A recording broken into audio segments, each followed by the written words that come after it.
been watching some of my lives back recently just to, get a feel for how far I've come on my journey as it relates to talking to all of you. And I always start the same with this. It's like my go-to. Anyways, I think I'm a little bit too high. I think I got overzealous, overcompensating because I have no bun today, obviously. So I was putting my chair up higher than I needed to. Anyways, welcome to the live. I'm going to try not to touch my hair the whole time, but if I do, I'm really sorry.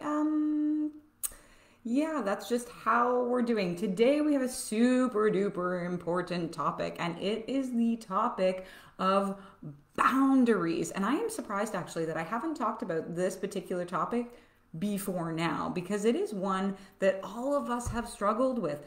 Even to this day, I still struggle with setting boundaries. So none of us are impervious. None of us don't ever not need practice. Anyways, you know what I mean. So we are going to discuss boundaries today. I'm going to break it all down for you as per usual. If you are here live, say hi in the comments. I will say hi back, and I'm just going to get right to it. I'm not going to talk too much, but let's see how long I actually go on for, because you guys know me by now. I like to talk. So I have some questions from the Facebook group, and I should open those right now, and I will actually answer those at the end, because we might actually go through and answer some of those questions for the people that left them as we are getting through the live. Hi Heather, hi Talia. So nice. That's my cousin and her daughter. So sweet that they're here. Good morning, Amanda. Thank you so much. That's such a nice compliment. It's weird for me though, trust me. Okay, so I will answer some of those Facebook questions at the end. I have them pulled up here. We will go over them. So when we're talking about boundaries, I think people, and I know that I felt this way too, feel like they know what a boundary is, but they don't actually know what a personal boundary is. We all know if you put a fence around the house, you're putting a boundary around your house. So we think, and most people think, that a boundary is actually a separation or a division, keeping, like you put it up and people stay out. But that is not entirely the case, as you all know, because even though we might set boundaries, even though we might, set something in place and speak our truth, there are still people that are going to violate them. There are still people that are going to cross that proverbial fence, for lack of a better word, and try and do what they want as opposed to doing what you want. So, I just feel like when it comes to personal boundaries, we don't learn a lot about it. And I was talking about this the other day with someone and just saying, like, I wish they taught like boundaries in school. I wish they taught children like a whole semester, a whole unit, how to set boundaries properly so that they don't grow up becoming these people pleasers, which, I mean, don't get me wrong, there's nothing wrong with being a kind, compassionate individual, but it's an entirely different thing when you're allowing yourself to become a doormat so that people feel better and you feel worse. We don't want that. And it would be so much better if children were taught this from such a young age so that they went into the world and knew how to do this stuff ahead of time and didn't feel guilty about it. I know I would be different if I had learned about this in school. Hi, Shannon. I bet you Shannon has a cup of tea right now. I don't know why I'm singing. You know how I am on Friday, guys. I'm just like so excited to be here. But here's why so many of us struggle with boundaries. And this is sort of a foundational thing that really resonated with me in understanding why we have such difficulties. And it all boils down to this. We live our lives so often from childhood to adulthood based on the expectations of others. We learn from our parents, we model our parents' behavior, we learn in school, we learn from our community, we learn from our social circles, but we don't actually really take the time to learn about ourselves. We are, until some point, just kind of wandering around and embodying the person that everybody else wants us to be or everybody else needs us to be, right? So if that is the case, then we actually don't know ourselves truly. So I think when you suffer with boundaries or you suffer with setting, or you're challenged rather with setting them, it boils down to the fact that you haven't taken the adequate amount of time to break away from expectation of other people and get to know yourself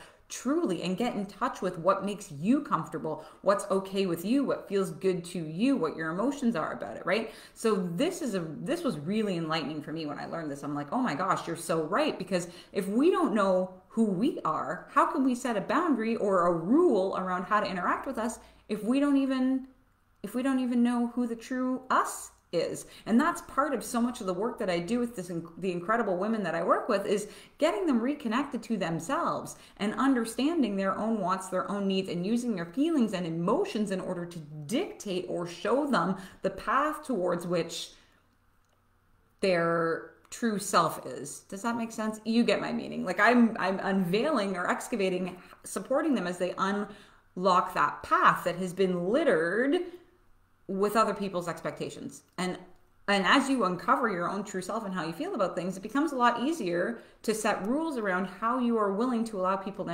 interact with you. So let's continue on, because that was far longer of an introduction than I wanted to. Oh my gosh. I do want to make a comment that most of us in this group are probably people pleasers. I have been there. Many of you have been there. Many of you are still there, but that's okay. We can get through this together. But if you are a people pleaser and you're just doing everything for everybody because you don't want to upset anybody, you are in direct violation of your own boundaries.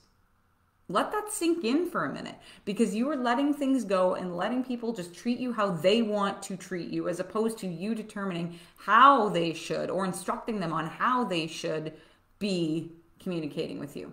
And I use the word should intentionally here, because when you're referring to yourself as it relates to somebody else, you can use the word should. Most of my clients know I hate that word, but in this particular case, I'm using it intentionally. So let that be a caveat. But let's break it down. So if you're here, you probably know for sure that you have a really hard time saying no. In fact, you probably say yes more often than you say no, because the thought of saying no to people makes you cringe. And really, at this point, if you're watching this, you're probably tired of having to do this all the time, or tired of feeling the guilt and the shame that comes with saying no to people, and wanting to be able to speak up confidently and say what you want without having those pangs of guilt, right? Or, I mean, you might be here if you know you have no boundaries, or you know for a fact this is something that you struggle with. That's probably another reason why you're here, right? And if you are done with making sacrifices for everybody else in order to cater to their needs, and you want to put yourself first and make yourself a priority, this is a really great one for you, but I'm slightly biased. If you feel as though you are misusing your energy, and you will know if you're misusing your energy, because you will be completely exhausted at the end of every day and not have one eon, one drop of energy for yourself, because you have expended it all on everybody. And obviously when we're at work and things like that, we have to use our energy. That's just a given. But I'm talking about going above and beyond. And when people are asking you to do things, you're doing it even though you're like, no, I don't want to. That is a misuse of your energy. Maybe you're here because you're not sure. Maybe you're not 100% like, do I have boundaries? Do I not have boundaries? But if you're asking yourself that question, it's probably a sign that you are challenged with or struggling with setting boundaries for yourself. And ultimately, you want to understand how boundary setting can improve your life overall, and how you can take back some of that control and set the foundation for how people interact with you. So, as always, let's define boundaries. Number one, I'm holding up two fingers, but I'm saying number one. Number one, these are the guidelines, rules, or limits that a person creates to identify for themselves the reasonable, safe, and permissible ways for other people to behave around them, and how they will respond when someone steps outside those limits. Number two, personal boundaries define our edges. They create a space where we can feel, act, and genuinely be who we are. Number three, boundaries are meant to contain us within the reality that we are 100% responsible for our own lives. They are not meant to force others into compliance with our wishes. Isn't that pretty profound? Boundaries are here to contain us within our own reality, to ensure that we feel safe, in control, and we know immediately what will and will not fly. And it is not, like this says, not meant to force others to do it, because that's entirely up to other people. But whether or not you say, hey, you've broken my boundary, I am not willing to engage in this anymore, and you walk away, or if you stay and you're like, well, that really, hurt me, it's not really within my boundary, and you let it go, you're letting and you're violating your own boundaries that way by breaking that reality that you have set for yourself. And I know for a lot of people, the term boundaries is thrown around a lot. Like it's a term that we've all heard. It's really, really popular in the self-help, self-development world. I like to look at it a bit differently because for me, a reframe always comes in handy when we're doing things like this. And I like to refer to boundaries as being rules of engagement. These are the terms and conditions under which people can and cannot interact with you. How does that feel? Does that feel different? Does that make a little bit more sense? Let me know in the comments, because if we think about it as rules to play and hang out with Denise, that feels a lot better than slapping a boundary on somebody. At least for me, it does. So hopefully you too will get will get a benefit out of that quick reframe. And remember this, you cannot control anybody else, right? So you cannot control whether or not somebody breaks one of your rules of engagement, one of your terms and conditions. You cannot control that. But what you can control is your reaction, whether or not you play along and whether or not you walk away, be assertive, and speak your boundary more clearly to that individual. Because just because you put one up, it doesn't mean that they're necessarily going to listen, right? But it's up to you to control your reaction, your behavior, and continue to set that foundation for them so that they know for next time. Make sense?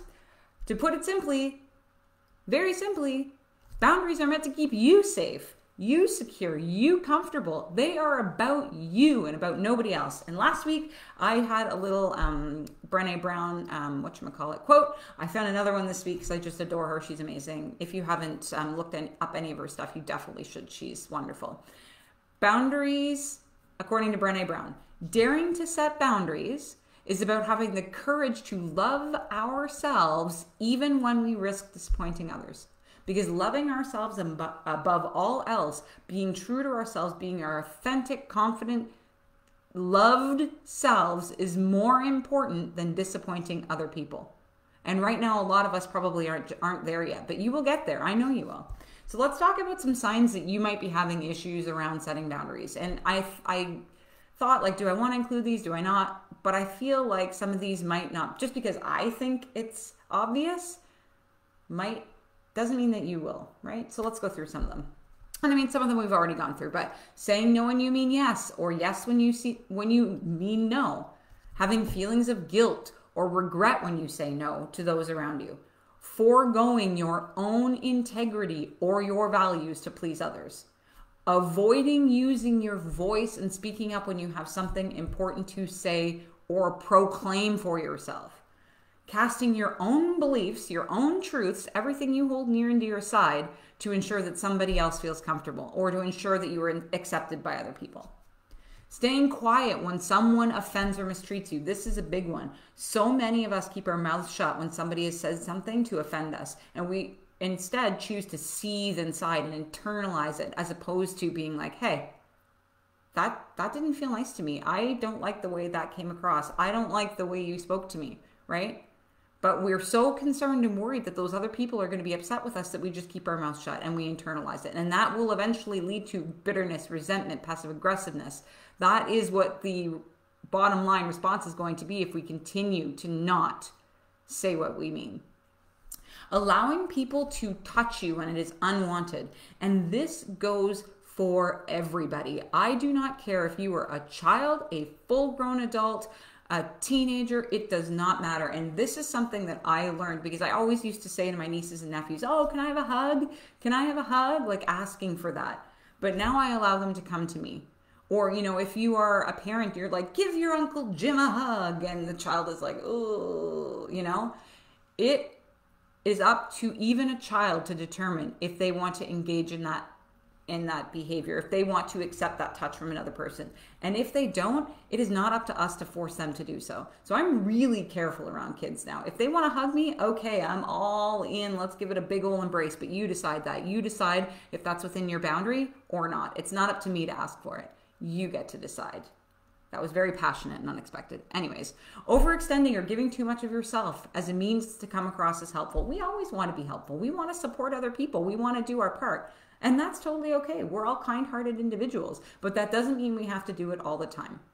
In fact, it's actually a detriment to our own health and well-being if we continue to overexert ourselves in an attempt to be helpful. And our worth isn't associated with the number of people that we help in a day. We are worthy of taking time for ourselves. We are worthy of filling our own cups. And when I say we, I mean you. You are worthy of filling your own cup. You are worthy of making sure your own needs are tended to. You should be spending just as much time helping and supporting your own self as you are helping other people. There should be a balance there. And you can start with a balance and then move to 75% you, 25% others, but we will get there. Intertwining yourself with the problems of issues of others. Are you constantly in someone else's ish?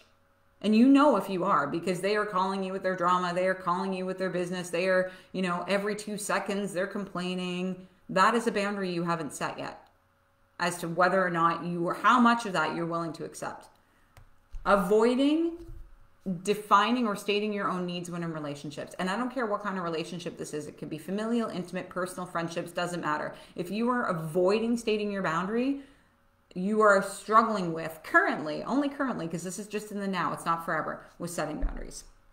And, we are born and raised into thinking to give of ourselves, like I said. But give to yourself as opposed to giving to others. That is a big lesson to learn, because having these issues around boundaries is learned behavior, because we've been told all our lives, give of ourselves, help others, help thy neighbor, all this stuff. Give. But when do we replenish? When do you replenish? You need a boundary to be able to give yourself time and space to replenish, to be able to cater to your own self. So let's talk about why we struggle with healthy boundaries. I can't believe I've talked this long already. Every time, I'm like, I'm going to keep it short, and it never happens. I'm too passionate, friends. I'm just too passionate. So we have been taught, this is the one we just talked about, this is learned behavior. The lines between you and others become blurred because you have learned to people please. You have learned to give to others and not to yourself. Number 2, you haven't taken time to explore your own truth. That's what we talked about in the very beginning. Because you are so defined by other people, because you have spent so much time adhering to other people's expectations, you don't know your own self. You don't know your own standards. You're not connected to that. So until you explore how you feel about things, because your feelings and emotions are going to dictate as to whether or not you need a boundary or you have one there. Because if you're feeling resentment, bitterness, anger when you're doing something or interacting with somebody, it's a sign that there is a weak boundary there. It is a sign that you are in violation or you're not in touch with your emotions around that particular person, and you need to be like, oh, I think I need to slap a rule on here with how this person is going to engage with me. And then take your cue from there, right? But it takes you exploring your own emotions and understanding yourself on a deeper level before you can get there. You might struggle with boundaries because you are of the opinion that you don't have the right to individuality or the right to boundaries, right? We think that we need to be tethered to others and we need to have a connection, and it could be an intimate partnership, it could be friendships, it could be a parent-to-child relationship, that we are tethered to them, and our self-worth is based on or dependent on whether or not that other person is happy. That's a whole other topic. We will probably do the topic of codependency at some point. But if you feel like you don't have the right to boundaries because it's going to upset some of the closest people in your life, that's one of the reasons you're struggling with setting them, because you're tethering your own self-worth to that of another person. You might have fear-based beliefs that if you set rules of engagement, if you start dictating how people can and cannot interact with you, you will begin to lose relationships. So your fear, your ego mind will tell you, whoa, stop right there. If you do this, if you start telling people how they can and cannot interact with you, they will leave. And you know what? They might leave. And if people leave or choose to leave your life because you have set a rule of how to interact with you, there's got to be a level of acceptance there. There's got to be a level of being like, okay, they haven't earned the right to interact with me, period. They haven't earned the right to be a part of my inner circle.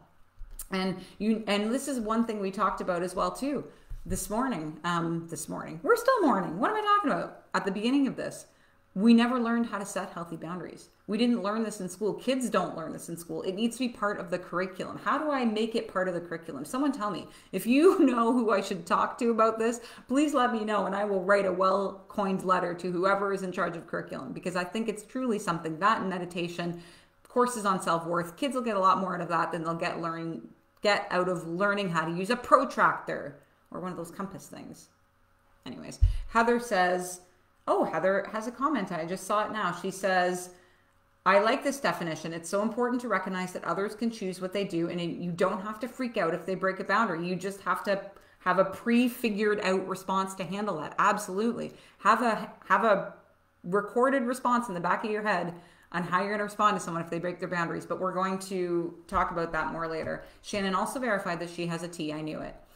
Krista says, so very real. Wow, thanks for presenting this in a way that helps me understand why I am the way I am. Krista, no problem. We can chat more about this in a private message as well too, if you like. So let's talk about, now that we understand why you're struggling, what a boundary is. We've redefined it in a way that makes sense and is relatable. Shannon says 100% agree to curriculum for kids. Yes, ma'am. Absolutely. So now that we've moved on, let's go on to talking about ways to set boundaries. The first thing you have to do is take time to reflect. Like we talked about, you are not in touch with your own self in all likelihood. You don't know your own truth. So you have to ask yourself and really be real and say, what are my limitations? What are they? Write them down physically. How do I want to feel when I'm with other people? What are my rules? What can people say and cannot say when they're around me? What are my emotions? And think about think about the boundaries that you have now.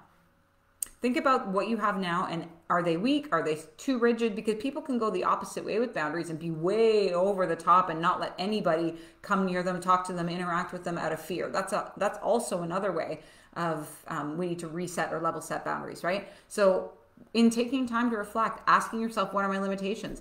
What are the things I'm comfortable with?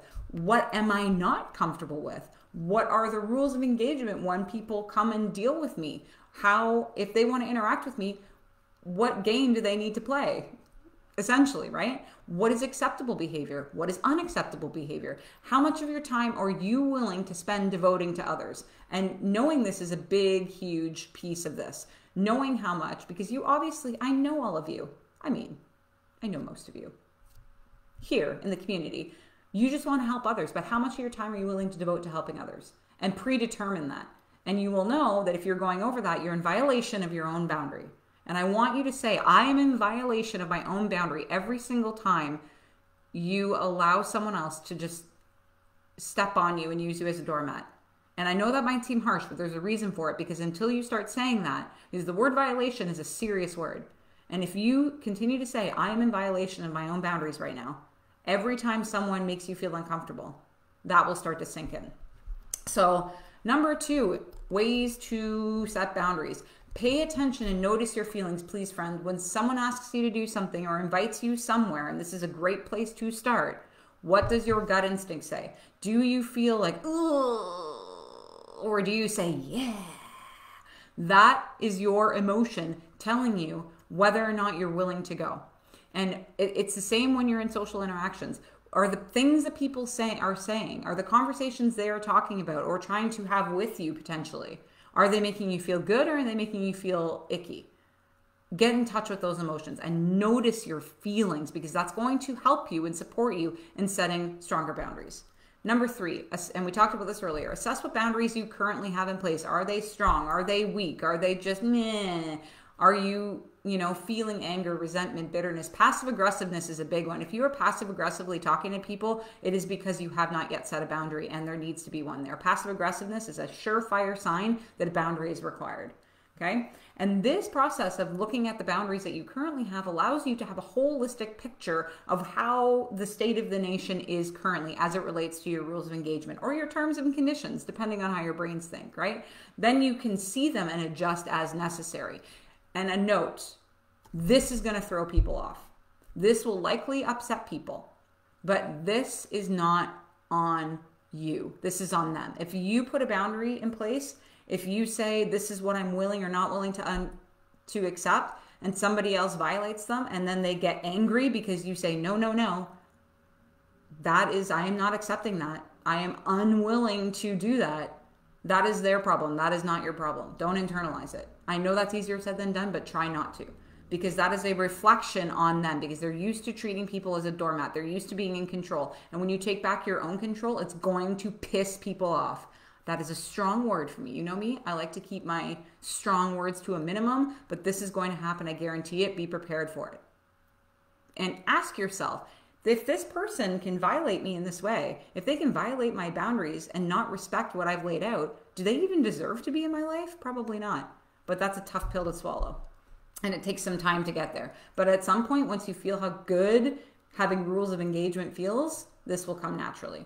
Number 4, start small. This takes practice. Practice makes perfectly perfect. If you try and set a whole bunch of boundaries all at once, it is going to feel overwhelming and you're just going to revert back to exactly where you were. Start small. Start even with, I'm going to use an example here. If a friend invites you to dinner and you're not feeling it, set a boundary. Politely say, thank you so much for the invitation. I'm not available today. Rain check for next time. Okay? There is no need to over-explain or come up with a lie as to why you can't go with your friend for dinner, right? You don't have to make up something or like, oh, I have to take my kids to the dentist, or oh, I have to go to an appointment tonight because you want to stay home and watch Netflix instead. There is no need for that. Simply saying, oh, thank you so much for the invitation. I love that you thought of me. I can't today, but next time, rain check, okay? That's it. That's all you need to say. And that is probably making a lot of you cringe right now. But trust me, you do not need to over-explain. There's no need for it. And when you start doing this and you see how people react and you see that they're not reacting in this terrible way you had envisioned, it's going to become a lot easier, right? Start small, very, very small. Baby steps, one at a time. And then as you get used to it, and then the nice thing about this is the next time your friend asks you for dinner, you might want to go. You'll be like, yeah, I want to do that. And then the time after that, they'll be like, hey, do you want to go for dinner? And you'll have that feeling again, like, oh, I don't want to go, but I have to come up with a lie. But you can remember, wait a minute, remember that time I told her that I didn't want to go and she was just okay with it? And she didn't say anything back? That becomes the evidence for the next time it happens that nothing bad happened. The sky didn't fall. It was all okay. Number 5, say no with ease. You have seen this all over the internet. No is a complete sentence. N-O, period. You do not need to say anything else but that. It is your divine right, your human birthright to use the word no. And you do not need to offer any other explanation. And again, if they react poorly or they start questioning you or they start acting up, that is a reflection of work they need to do that they are now projecting onto you. It is nothing about you. And of course, it's all in the delivery. I talked about this on Instagram today. It's all in how you deliver it. If you come from a place of kindness, compassion, self-love, your vibration is that of positivity, it's not anger or anything like that, then you feel good about how you're saying it. You don't have to slap people in the face with your boundaries or be aggressive about it. You can simply say, no, thank you, but thank you so much for thinking of me. I really appreciate that. Who's going to be like, what do you mean? No, maybe they will. Who knows, right? Daily practice. This takes time. Do it every day. A little boundary every day. Or a little rule of engagement every single day. It could be, if your mom calls you 4 times a day, you tell her first thing in the morning, listen, Mom, I need you to I'm only available for 3 calls today. Start small, but do it daily. Little bit at a time, right? And keep the momentum going. The beautiful thing about COVID, and a lot of people have mentioned this in the group, is that we've all been forced. We've all had an excuse to practice boundaries, whether we like to believe it or not, because we haven't been able to do anything. We've had to say no to a lot of people. So let's just keep the momentum going, but just take out the COVID excuse and leave it be. Oh no, where we might have said, oh no, I can't, COVID rules. We just take off COVID rules and say, oh no, I can't, right? We've already been practicing this for 1.5 years, so let's keep the momentum going. And of course, seek out support. This can be tricky to overcome. I get it. I have been there. I've worked with a lot of my clients around boundaries. It's probably one of the number 1 things we work on in our one-to-one sessions together. Because believe it or not, you are not alone in not having strong boundaries. But you will get there. So seek out support if you need it. Don't be ashamed. There is nothing wrong with accessing support. We all need a little support every now and again. So now I want to tackle, now that we've gone through some of those, I went through, Krista says, love it. Absolutely. Now that, Heather says, maybe I missed this, but can you give an example of a difference between a boundary and a rule of engagement? Or if is it just 2 different ways of saying the same thing? Yes, Heather, 2 different ways of saying the same thing. Because some people hear the word boundary, makes them cringe.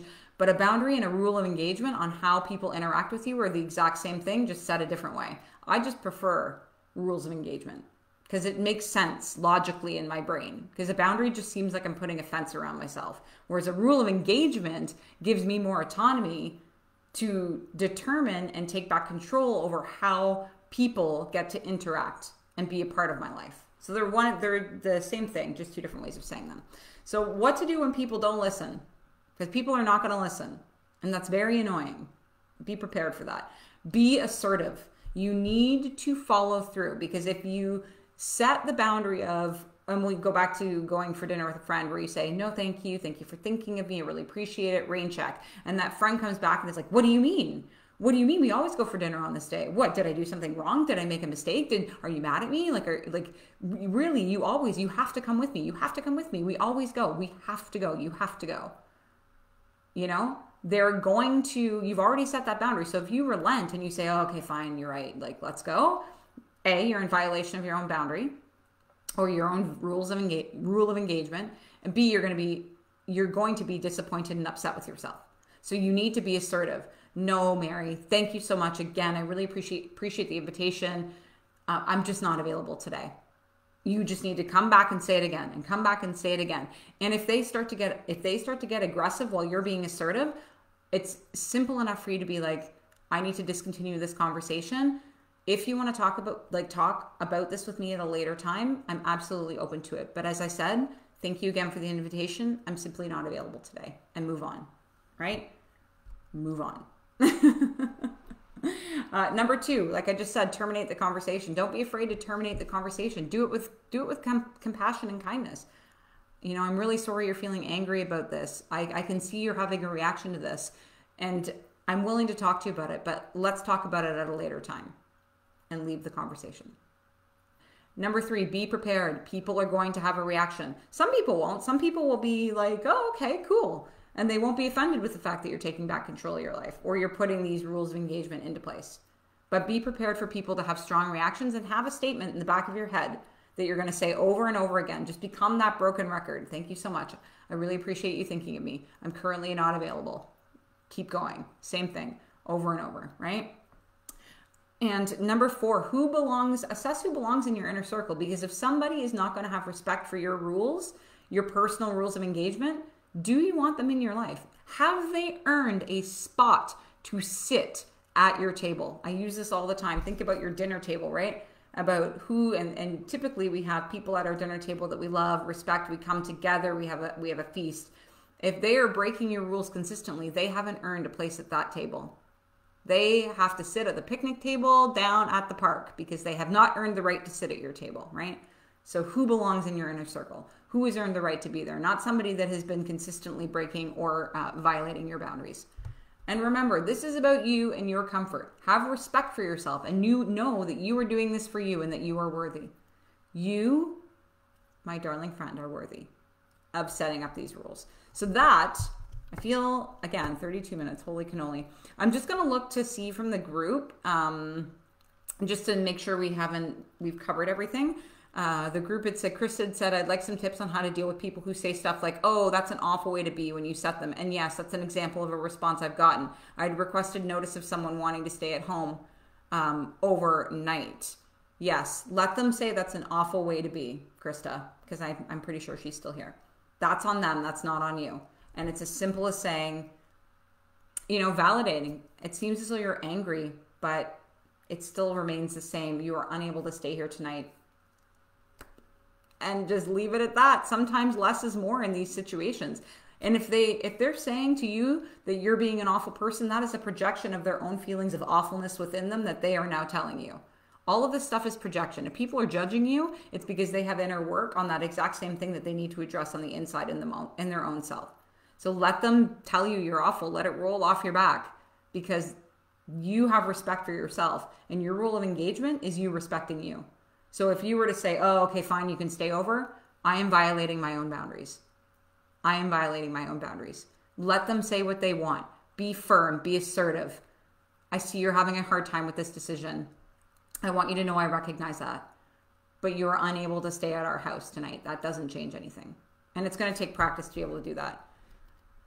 So Stacy had asked a question about people who keep pushing against a boundary. And I think for the most part, I've covered that, Stacy, though. Whenever you see this, if it's the replay, if you're here live, let me know if you need any other direction on what to do when people violate your boundaries or try to. But Anyways, my friend, thank you so much for joining me. There were a lot of people here. Oh, I got through it without touching my hair, and now I'm going to do it because I can see myself in the camera and it's all thick and stuff. Anyways,